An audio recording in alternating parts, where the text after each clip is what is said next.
Our time in the pit began about 15 years ago when we first began noticing really signs of depression in one of our sons.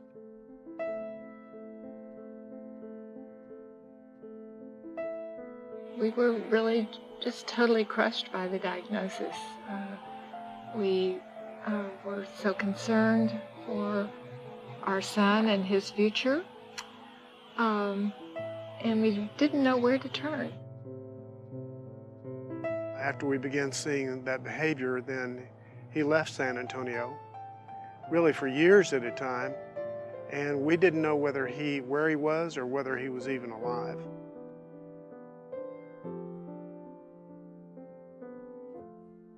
We needed to know more. We needed direction. We needed help. We cried out to God.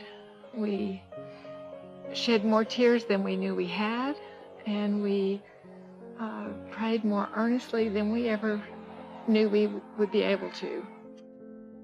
In trying to equip ourselves, we decided to take a NAMI, National Alliance on Mental Illness, family class.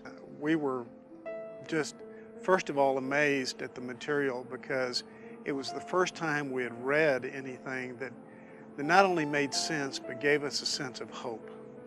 And it was so helpful to us that we then approached our pastors and asked if we could bring those courses to First Presbyterian Church and offer them to other families. Our son, like many who have mental illness, does not believe that he's ill and has never sought treatment or medication. That's made it very difficult on us. But on the other hand, we've learned how really living in recovery in mental illness is so dependent upon a holistic approach. And we need to give them hope. Hope is the only thing that will allow recovery to happen. And we as Christians have an inheritance of hope, a hope that we're called to share. Our church is beginning to do the kind of work that we need to be doing to help people with mental illness and to help families. And it's a growing process, and it will evolve over time. But we've had a beginning, and we look forward to a lot more good things to happen in this ministry. Over and over, at every turn, God met our needs.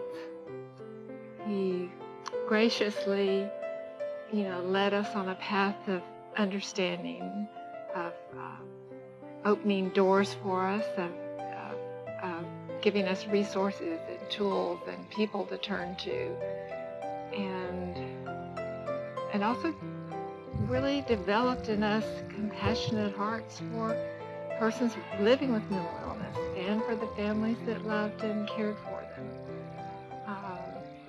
We turned to him and he was there. Almost 2 years ago, we were able to meet with him again after being separated for years. And the person that we found was very much like the person that we had known when he was growing up. It was amazing, and it was certainly an answer to prayer, and we certainly feel like it was God's hand on him in helping lead him to live his life and go about his life in a way that was healing and was helping him move to recovery. And that was a huge blessing. We couldn't believe it.